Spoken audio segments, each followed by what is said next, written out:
Support for WBFO and What's Next comes from our members and from Health Foundation for Western and Central New York, where racial and socioeconomic health equity are prioritized. Learn more about building healthier neighborhoods at hfwcny.org. From Buffalo Toronto Public Media, this is What's Next, an hour dedicated to amplifying the voices of marginalized and underrepresented communities across Western New York and Southern Ontario. We cannot erase, we cannot reform, we cannot make things better if we're uncomfortable having tough conversations, Absolutely. if we're uncomfortable talking about race. What's Next carries forward our mission to engage in meaningful conversations about race, equity, and the shared concerns that deeply affect Buffalo's East Side and beyond. Don't stop. Make those families part of your life. Their lives are part of yours. Don't stop. Together, we dive into the real issues, striving for understanding, connection, and change. In the suburban area, everywhere, we must work and teach our children. Recently, the Buffalo Toronto Public Media Studios held a screening of the film 100 Years from Mississippi. It's a story of Mamie Lang Kirkland, who lived to be over 100 years old. She was born in Mississippi, fled Mississippi, and eventually came to Buffalo, where she raised most of her family. She then returned to Mississippi with her son, Tarabu Kirkland, who is a filmmaker. And that, of course, is the narrative behind 100 Years from Mississippi. After the screening of the film, there was a panel discussion. It was moderated by our executive producer, Charles Gilbert. On the panel, Tarabu Kirkland, the filmmaker, Aitina Fareed-Cooke, and Dr. Janice Ferguson. On What's Next today, we present you that panel discussion. So the first question, and these questions are going to be anyone can answer, jump in and answer, and then we could just go down. But the first question, the film referenced a lot of historical trauma and its intergenerational impact. Can you talk about that and the role you think storytelling plays into healing the trauma? Yes, indeed. So, and I have a couple of notes here as I watched again. I thought of a couple of things. The effects of trauma linger, and we are still bearing the burden of what happened to our ancestors. I think that trauma is this constant, it's this constant throb and being over us. Based off of what we watched today, you can see that resonate throughout the film. But then also I think about traumas that we're enduring even today. I think when I watched this, I thought about my own. I can't help but think about my own personal journey and dealing with trauma, coming from a biological mother who was beautiful, creative, intelligent, but had voids in her life. And due to that, my sister, brother, and I were placed into foster care. Then we dealt with traumas through that experience.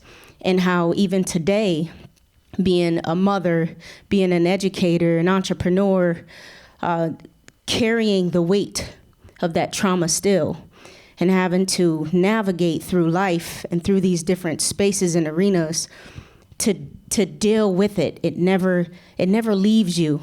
You have to move and endure with that, and never let it hold you hostage. So I thought about that when I watched this. And then the beautiful thing that is always going to resonate for me is at the end of the film when she says, "When I was 7, I was frightened. She's not frightened no more." It's just a beautiful thing to be released, to let go, but yeah, that's what I think of when I think of trauma in this space. When I think of trauma, I think of the fact that we all have had trauma in our lives at different levels. When I think of Mrs. Kirkland, I think of how she had the ability to persevere and to get through. And to me, the lesson of trauma is, yes, we have to deal with it. It comes in many forms, but we can survive, we will survive. And it's people like Mrs. Kirkland who show us the example that helps us and sustains us. So that's what I remember most. That yes, there are dark times, there are many, many things that are difficult, but persevere. And her faith in God through it all, and how she, throughout the movie, just in conversation, she always referenced, her strong faith. And I think that those things help us deal with trauma, and those things help us get through. Amen. We know a lot more about trauma than we did 100 years ago. In international circles, for instance, when we're dealing with refugee communities, we understand now that we have to respond to their trauma. We have to deal with their psychic burden, their emotional challenges. That didn't happen for black people fleeing the South from racial terrorism. And then they moved up north and out west into, decades of ghetto and despair. There was no space to recover. There was no opportunity to talk about the anguish and the terrorism they experienced. So I think it's important that we continue to tell these stories, to classify it as an era of terrorism, because we do a lot when we think a situation is a terrorist situation. We erect monuments, went to war for it. But for black people experiencing this, they just had to deal with it and move on. And so, especially now, I think when there's this whole-scale attempt to erase history, to completely remove it from the public record, these stories are important. Because I think what you see that's happening right now with these memory laws, as I call them, is an attempt to control our memory, tell us what we can think about. Politicians using the power of the state to tell us what books we can read, and more importantly, how we can understand the truth about our country. So these stories are a way of us for keeping that story alive. And it's important to keep that in the public record. I think it's important also that we have a responsibility of telling the stories. If we don't tell it, it won't get told. Yeah. And so we definitely have to make sure that we tell the story and we tell it truthfully. Yes.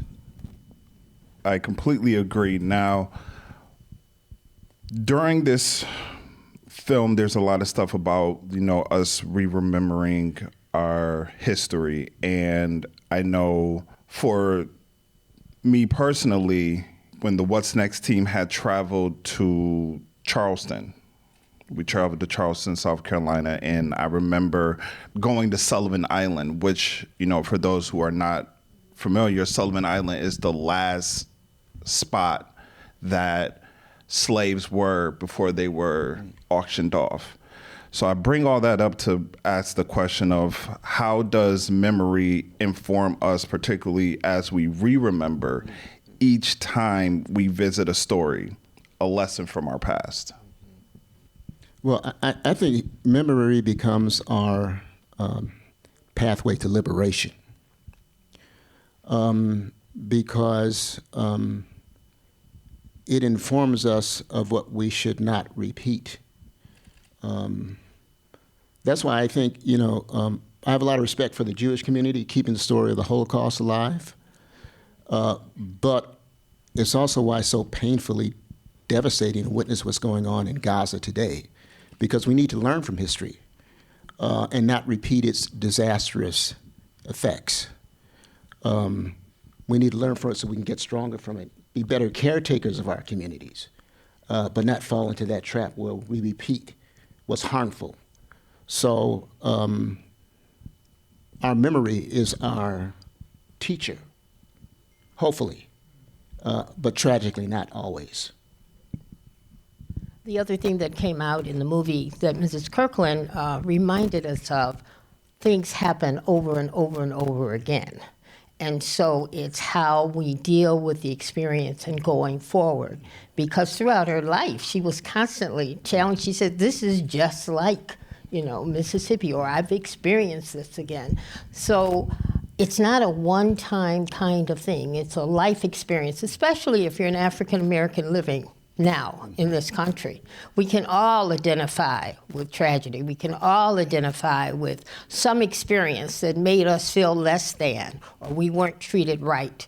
So it is our responsibility to make sure, number one, that we're aware of the story and we tell the story. One of the things that I think of when dealing with memory, no matter how painful it is what it is. And a lot of times, I'm speaking like as a mother, we sometimes try to hold back on the very difficult stories that we need to share with the hopes that we might save our children from the reality of tragedies, trauma, or what have you, when realistically, we're holding them back from experiencing the truth. And I feel like regardless of how heavy it is, regardless of how difficult it is to watch, because it is difficult to watch that, it's difficult to see, like I wrote a note, 2,000 bullets into a body that hung. Mm-hmm. And I said, hearing that leads me to hear Nina Simone's Strange Fruit. Mm-hmm. And even in her creating that song, it pushes you to remember. It creates a visual for you to see those hanging from the poplar tree. And though that's heavy and people don't want to hear it, and it's like, but that happened then, but it happened. And it needs to be told. And yes, when we tell those stories, especially for the next generation, the hope is that they'll carry that. They don't forget where we came from. And also with memory, in telling these stories, one of the things as I was sitting back there watching it again, I felt proud. And I felt like, should I feel proud? Yes, indeed. Because look at how far our people have come. To go through all of this that we've gone through, to still sit in this space today, and to be educated, and to run businesses, and to have families, and to be financially stable, and to stand on our own too. Like we should always be proud. Just because we're sharing the stories doesn't mean we need to sit and say, woe is me. No, we should be proud because your mother is a beautiful essence, a beautiful gem, She should always be remembered. And everyone, that have lived that life and experienced those things. So that's what I think of when I think of memory. Now, in the film, there was as I was preparing for this, there was something that she said that makes me think of the future. When she, said that the assistant minister had said that you've done something to help these young people. And what does this documentary inspire hope for the future generations in the fight for racial justice? And what was it about Mamie's life journey resonates most with you? How much time do we have? Well, I was going to say, Janice looked like something lit up in her. Well, all of it. Number one, when you think about the fact that she was 15 years old when she got married. 15. And then she ended up coming to Buffalo, 1924, I think it was. 24. And she really didn't have any of her family here at first, but she persevered. It was her strength. And the fact that she always wanted to be an English teacher, but she didn't have the opportunity, but yet her knowledge and her experience and how she was able to communicate with everyone far surpassed any degree she may have been able to get. So I was just very, very impressed with Mrs. Kirkland's ability, her character, her strength, and her determination. She's a very, very strong woman. And throughout everything, that was very, very clear to me. So that's what resonated. Interestingly, too, 1925, a year after she got here, was the largest Ku Klux Klan rally ever in Buffalo, New York. So she had just left, Really? you know, the violent South to come up north to witness a Ku Klux Klan rally. You know, I think it's important that we hear authentic survivor stories, especially now when we are confronted with so much misinformation. Because generationally, we have so many powerful stories in our communities. And we need to continue to tell those stories and publicize those stories, because we got to where we are through the wisdom of our elders. And that's a piece that I think we can take forward and should take forward. The other thing that I think is that, you know, when she decided to make this journey to confront this trauma and this past, she was already 107 years old. So it demonstrates that you are never too old to do justice work. You are never too old to do good, you know.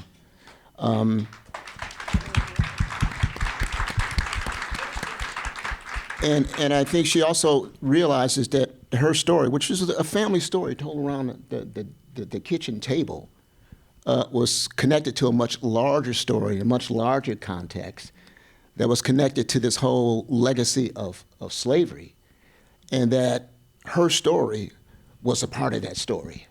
Her voice was a part of that telling of this history. It was a very powerful thing to witness, especially firsthand to see that blossoming happen. So it was inspiring, and I think it should inspire folks to, you know, continue to raise their voices, because we need to do it now. Y'all can't be quiet out there. There's no time to be quiet right now, because this is going to affect all of us. But you know, you said something too that is important. Oftentimes when we are traumatized, we don't want to talk about it. We don't want to deal with it because it's so painful. So that's part of the balance we're trying to. I think so. I mean, I think about my grandfather, who she mentioned when he fled Mississippi, fearing for his life. He didn't talk about it for the remainder of his life. A lot of times. I mean, that's a lot of pain, buried down, explosive. That's what causes our disease in a lot of cases. There are a lot we of don't deal with it. A lot of untold stories because of that. Yes. I was going to add that there's freedom in sharing stories. It can be a lot, it can be weighty, but there's freedom in it. Just living out loud authentically and not being afraid to express that. And you don't have to share every single piece of detail, but at least share that, you know, overall story so that others can kind of live with you, you know, with it. The other thing, as far as the younger generation, every single person in here is the younger generation under her. So she has affected every single one of you, and myself included, by just sharing the story and then you bringing it to us, you know, and just using film in order to keep that story going is remarkable as well. I agree. I completely agree. So as we are celebrating International Women's Month, why do you think stories like Mamie's are often left out of mainstream history? How do we change that? Wow. Well, I don't know about everybody out there, but I went through my entire primary, secondary, and even college education, and there was almost no mention of slavery, except for one, till I got to college and took a class from Professor Jesse Nash, which many of you know and remember, with my colleague out there, Leroy Johnson. So, you know,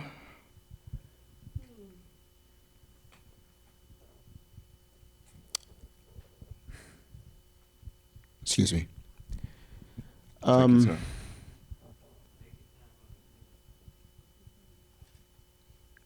Yeah, this was an incredible journey that we went through, and an incredible transformation. I hope you saw it in the film, how much she changed from the time these conversations started, because this film went on for maybe 15 or 20 years. I was filming long before this film even became an idea. So I was able to capture those moments on camera where she was like Don't even talk to me about Mississippi. I ain't going there. I don't want to hear it, you know. And the conversion to her accepting that took a long time. So it's funny today when you know, the line that's put out there is that if you teach a truer history of America to our children, they will grow up not to love their country. That's the argument. You can't teach this history because the kids will grow up hating their country. So it's interesting because if we try to erase from history the difficult parts of our past, that's not patriotism, that's propaganda. Yeah. So I think the actual opposite is true. I think if we teach children this history, they will actually grow up and want to correct the wrongs and do something positive about it. So I think we have to be brave enough to continue to tell the stories, because Janice is right. If we don't tell our stories, who will? I got a little off topic there, Charles. No, excuse me. You're fine. You're fine.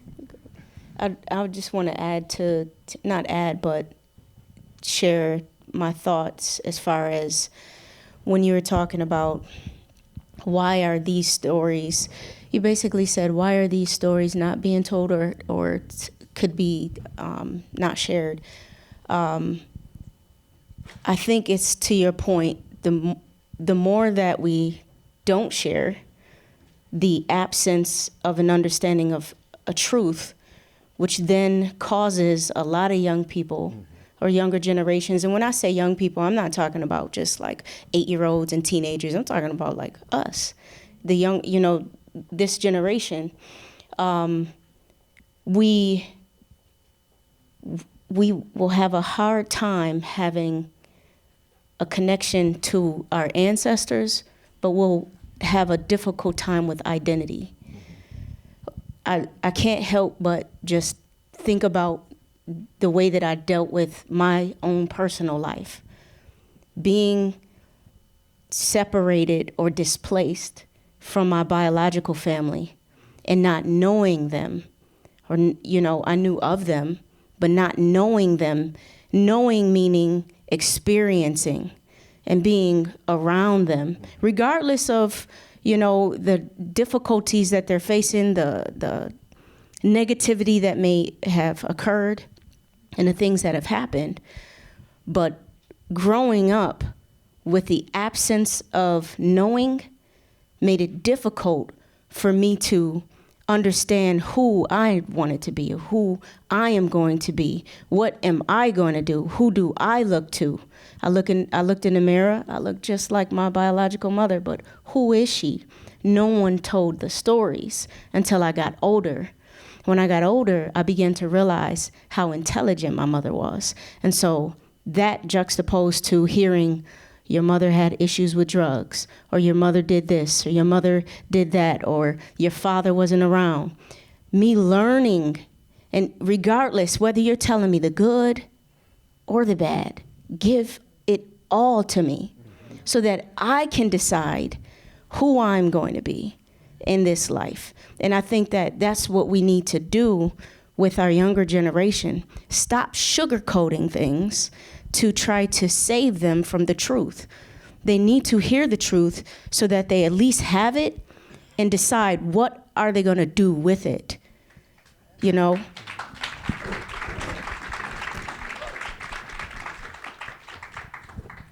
Can I add just one other thing to that? Yes. Because you referenced something that made me think about.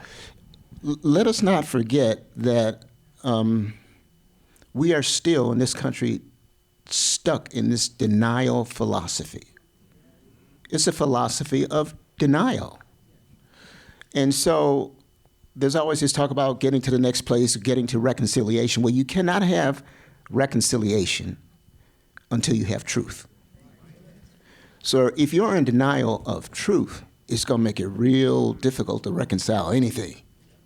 You can't go there until you acknowledge what has happened. And so we have a problem with that in this country. I would like to add responsibility.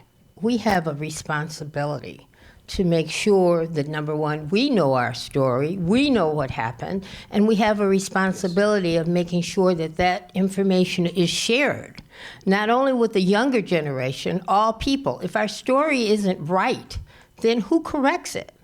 We have that responsibility of making sure that we know the story and we tell it.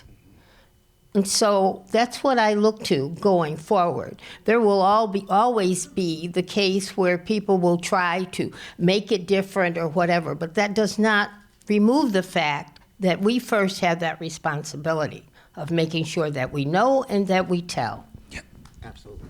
And using, if I may just add as well, the use of media. I wrote, typed. I guess we type now. The use of media as a tool of influence to control the minds of the people, to sway them in a direction that benefits one side or idea, and it also is used to further divide us as human beings. So the very media that was used during that time frame where it made a certain people be afraid of black men because the idea that they would rape white women, that media is still used today. Absolutely. And if we are placed in a position of those who know and understand the truths, like what you did, you use digital storytelling in order for us to hear the truth and to see the truth. During that time, could you only imagine being on that other side and seeing in the media that one voice saying you should be afraid? Those individuals, all they could do is be afraid because there's not an opposing side telling the truth to say, actually, this is not the truth. There's no other side of it so that we can come together and kind of okay, well, let's cancel that out. That's wrong. But there was nothing to fight against that falsity or that lie. So using media, using our tools, using our influences to combat against the lies that are being told. And it's still being used today. Media, social media, music is being used to lie and infiltrate our young people, to make them think certain things in certain ways. We have to get control of it and start telling the truth. Amen.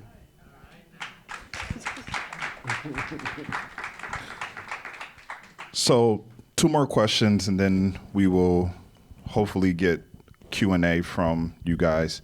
But this question is particularly directed towards you, Tarabu, and Janice. Tarabu, if your mother were here today, what do you think she would say about the current state of racial justice in America? Ooh. Well, I think she has some very choice words for that man with the funny hair. And I think she'd be reflecting deeply about experiences that she went through, and the recent past from George Floyd. And I think she'd be deeply concerned about where this country is at right now. But I also think she would not succumb to despair, and she would encourage people to never give up, to keep their joy and keep fighting, because that's what her spirit was about. So I think she would be in that place. I think she would, as she demonstrated in the film, she would tell us to never give up, that this, we can handle this, we should handle this. I think she had a heart full of grace and a soul full of just confidence. And so I think that she would expect us to make sure that we don't give up. She would also expect for us to tell the story. I mean, she would think that this would be something that we would be doing, that we would be taking care of our own. One of the things about Mrs. Kirkland that I always loved was how family-oriented she was and what she poured into her family, and how many of her children went on and received higher degrees and are very involved in community and everything else. This is something that she valued. So things that she valued, in addition to education, raising a family, and her spiritual life, her belief in God. These were all the things that made her the strong person that she was. So if she were sitting here, she would say, don't give up. You have to do this. And she would encourage us to make sure that we continue to fight. Yeah, if I can just, thank you. Mm-hmm. Thank you. Share, one of the most uplifting things that we've heard, and we've shown this film all over the country, is that people were amazed with how she maintained her positive and generous spirit towards people after experiencing this devastating history. And there's this quote, I don't know if I can remember it correctly, about the late, great Bell Hooks, where she says, how can we hold people accountable for their wrongdoing, yet at the same time remain in contact enough with their humanity to allow them the space to be transformed? That's a hell of a question. But also, I think in that question, it's more than a political challenge, because you can't respond to a question like that just on a intellectual or political level. It's a spiritual challenge. It is, right? It is, yeah. That is a deep, deep spiritual challenge, and she was able to, despite that history, she was able to talk to anybody. Mm-hmm. She was able to empathize with them, hear their story, and have compassion. How simple that sounds, but so difficult to do. So I think inherent in that is she would you got to do the spiritual work too. She didn't have a lot of educational degrees, mm-hmm. but she was enormously studied spiritually. She was a rock spiritually. So I think she would also say, you got to do the spirit work too. You can't just respond to this politically. Right. Do the work on your soul. That's incumbent upon all of us, regardless of who we are. That's the journey that we have to take in this incarnation. Absolutely. Do the spirit work.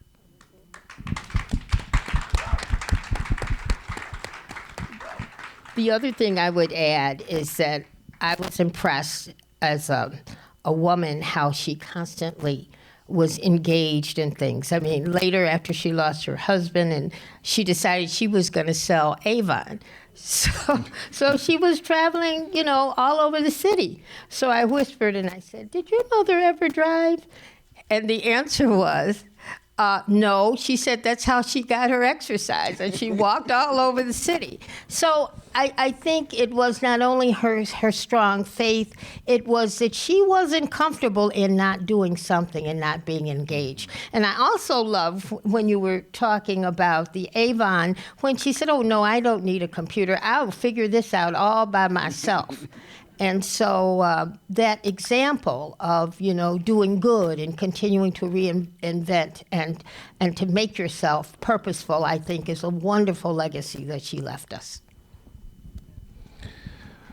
Final question. We are in a pivotal moment in history. What do we do now? And what are some actions and recommendations you would suggest communities consider at this time in history? That's a hefty question.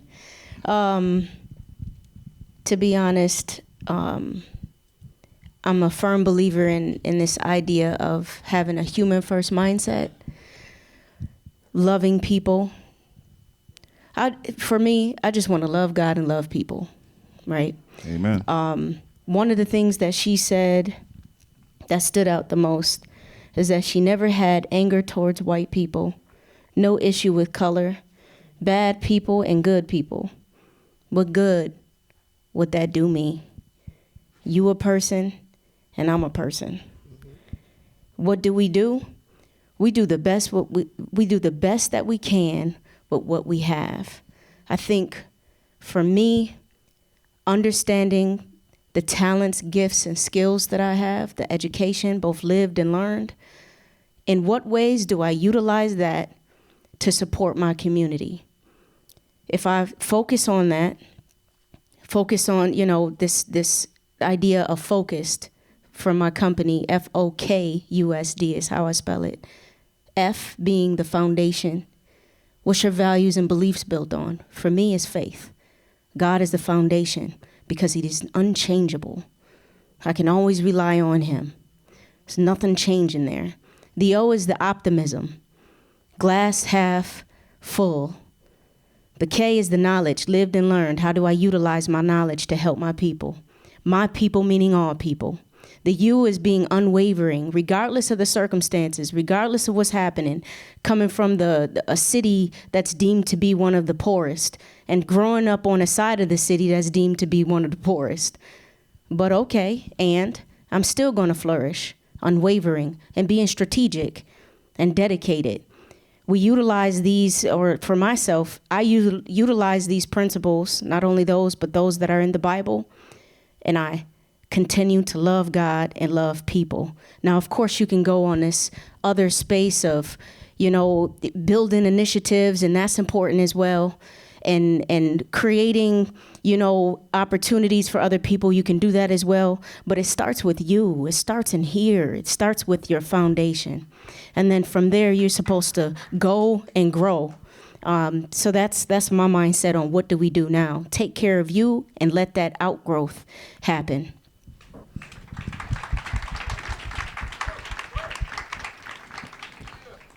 So I came of age in the 60s. So I'm an affirmative action child. Along with my colleague Roy Johnson, we were the first cohort of black students at Canisius College in 1967. And so when we got there, was it less than 10 black students there? So the first thing we did was walk into the president's office, lock the door for several hours, and say, we ain't leaving until you get some more black students in here. So I come from the activist model of the 60s. So we got to stay informed, but not overwhelmed. I mean, I talk to so many people, it's like, I can't watch the news, it's too toxic. I get it. It really is toxic, but we got to stay informed. We have to stay informed. We got to share truthful, factual information with our families, with our friends, with our community members. We got to be a mouthpiece for truth and justice. We got to organize. You got to speak up. You got to make public comment. We got to do all those. We got to donate to progressive causes. There's a lot of actions going around the country. I think there's a big postcard writing campaign that's happening this Saturday on the 15th. We got to participate. So I think we need to do everything we can, from organizing to, mass disobedience to protest, whatever.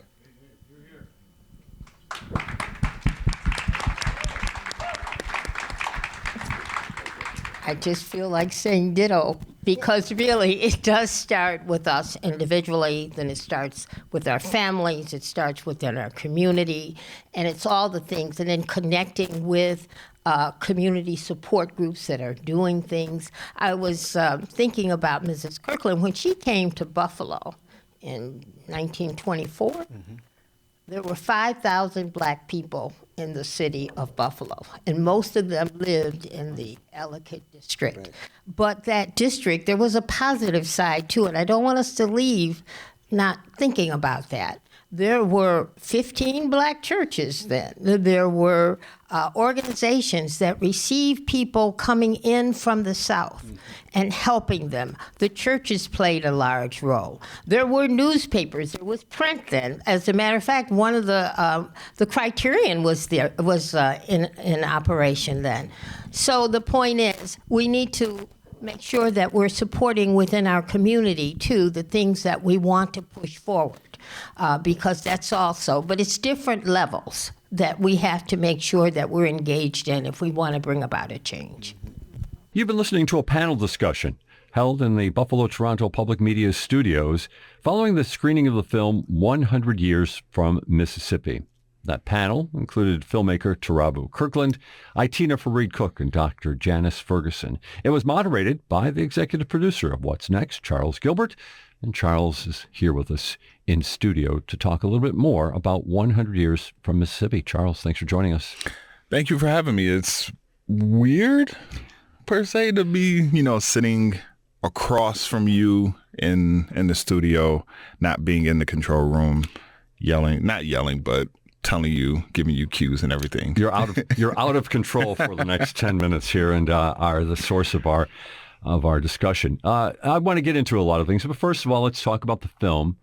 We heard a little bit in the panel discussion, obviously some different opinions and perspectives and some of the issues that were raised. But what about for you? What stood out in the film? Mamie's overall position on life, her view on life.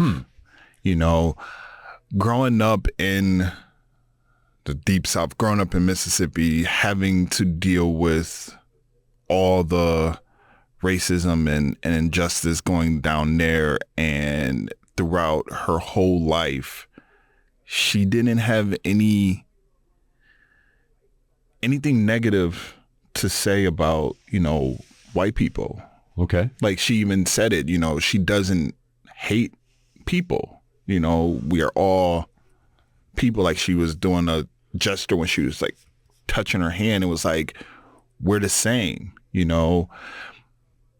I have love for everybody, despite going through what she went through, going through and experiencing and seeing the things that she's seen. Her father having to flee, and then the man that was with him then coming back to Mississippi, getting lynched. And the story about that lynching, and she had no ill will, no malice towards anybody. It's interesting because we rely on you in a lot of ways when it comes to the east side of Buffalo. You grew up, of course, on the east side, went to school here in the city of Buffalo, and I'm wondering, Mamie Lang Kirkland, you're saying she didn't have malice for anybody. White people didn't matter, even though these atrocities were committed and forced her family to flee. Do you think that represents the overall attitude of the East Side? Or is this an exceptional person who just has found a certain type of forgiveness in her heart? I think it's in a lot of Black people's hearts. Like, at the end of the day, we forgive because it's just always in our nature to do that. I know some will not. We've had people on the show that have said they will not forgive what happened on May 14th. I know people who won't forgive stuff that has happened across the nation. But the overall premise of it, when you think about our ancestors and you think about how they were just still willing to forgive because it's, in a sense, is what like God would want us to do. Good point. So when and it's kind of tricky because everything that happened on 5/14, and then you have people saying is there people that have forgiven him for what he did? Some do, some don't. Mm-hmm. But overall, I feel like it's in us as people to forgive, because that's what God would want us to do. Take us inside the screening now. It was a good audience, large audience that we had in our BTPM studios. Did you watch what the audience was doing, or did you get a sense of how they were following along with this film, what the reaction was? When we were sitting, because I was in the crowd when the screening was taking place. So I was in the crowd and I'm watching everything, and there's some, because there was some things that Mamie said that was, that, you know, you chuckled at. Okay. You know, like she opened it up when she mentioned the man with the funny hair. Okay. And then it goes right to President Trump. So people like chuckled about that. Sure. People chuckled about how when she was selling Avon, and you heard it in the panel discussion where Janice was saying that she talked to Tarabu and said, like, your mother really didn't want to use she didn't want to drive. She wanted to use a computer. Like, why? She didn't want to drive because she said that was her daily exercise, her walking house to house. And then doing the filing and everything, she did that manually and not through a computer because she didn't want to. And then it was something else that she said that got people to laugh. But then, you know, there is the moments of silence. You know, there's moments of people like just like gasping and being like, oh, like it's hard to see what she is talking about. And Tarabu did a fabulous job at displaying the story. And then there's the triumph. There's her going back to Mississippi. Then there's her going to the museum in Mississippi.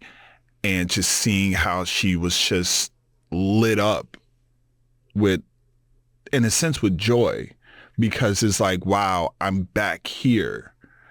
I didn't expect that I would come back. And then you get that little small glimmer of, I don't want to say conflict, but it's like, I really don't want to, don't bring it up to me.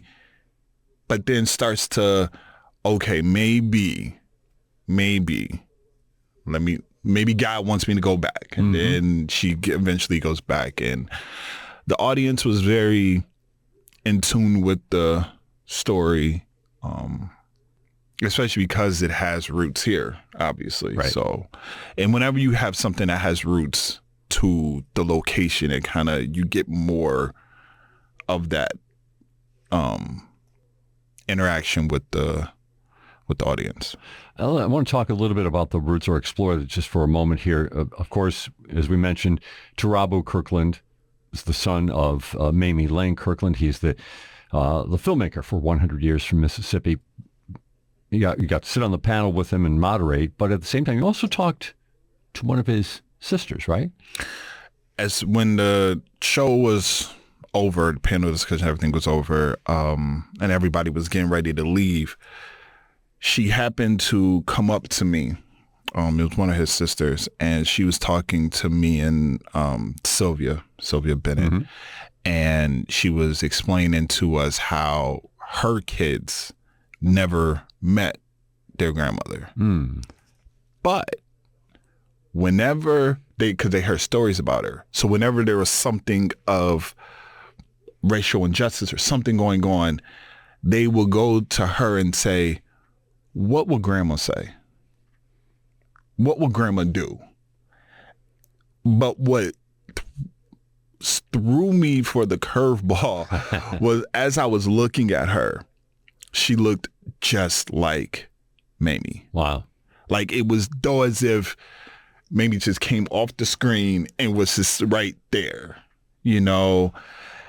And it blew me away, you know, because there are, when you look at certain relatives, it's like you look just like that person. And it's though as if that spirit has been passed on to that offspring or relative or whatever the case may be. So it was I got a little goosebumps when I seen her. Right. But it was an incredible little small conversation that I had with her. Let's maybe just get a couple of thoughts about each of the panelists. So we'll start with Dr. Janice Ferguson. I don't know Dr. Ferguson. You got a chance, though, of course, to sit on the panel or moderate the panel. What did Janice Ferguson bring to the discussion?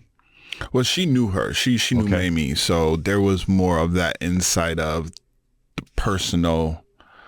I know her. Like they was even talking about being, in the green room when we were just waiting, just getting those personal stories about her and Mamie's relationship and her relationship with Tarabu and things like that. So she brought that insight of the person, not like the mother, like how Tarabu, that's his mom. So his vision is more, that's my mother. Yeah.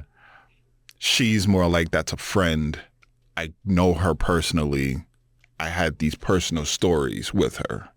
So, and then since you just kind of brought it up about Tarabu, I mean, the film's long produced. He has seen it more than literally any other human being in the world. At the same time, here he is talking about this. How would you describe the way he carried himself? Was he emotional at times about this? He got emotional when the question, and you can hear it. You can hear it in his voice when he's talking and he, got quiet and said, "Excuse me for a moment." And you can tell, like right then, I can tell this is emotional for him. He was the youngest. I can relate. I can relate all the way. Yeah, baby. The bond that you see between the two of them in the film, but when he speaks about her, you can feel that bond. You can feel that love and how he just cared about the story and wanted to make sure that this continues to go on. Her legacy continues to be heard. And as long as, and I told him this, that as long as, he's still living, as long as the family still remembers her legacy, it will continue to live on. And Aitina Fareed-Cooke, of course, is part of this as well. Buffalo Poet Laureate. We interviewed her on this program before she was the Poet Laureate because, she's a multimedia artist, really extraordinary, but a poet as well. I think any place that Aitina Fareed-Cooke is, she brings a special quality to. But what about for a panel discussion like this? I mean, she's an artist. So absolutely. When she's watching this, she's taking her notes. She's putting together quotes and artistic expression for things like that. Like in the discussion, she referred to Nina Simone, Strange Fruit, because when they talk about the man that was lynched, all she thought about was strange fruit hanging from the tree, and she incorporated that, and then she brought in her, her beliefs and her values to the conversation, which is always incredible when you have someone like Aitina on. Absolutely. Well, Charles, it has been great having you on What's Next. Of course, you've hosted this program and have produced it now for over a couple of years, but thanks very much for sharing your insights. Thank you. We've been talking about 100 Years from Mississippi, the film about Mamie Lang Kirkland, and the panel discussion that was held here at Buffalo Toronto Public Media. It featured Tarabu Kirkland, the son of Mamie Lang Kirkland, and also the filmmaker of 100 Years from Mississippi, Aitina Fareed-Cooke and Dr. Janice Ferguson, and it was moderated by our executive producer, Charles Gilbert. This has been What's Next on WBFO. Support for WBFO and What's Next comes from our members and from Health Foundation for Western and Central New York, where racial and socioeconomic health equity are prioritized. Learn more about building healthier neighborhoods at hfwcny.org.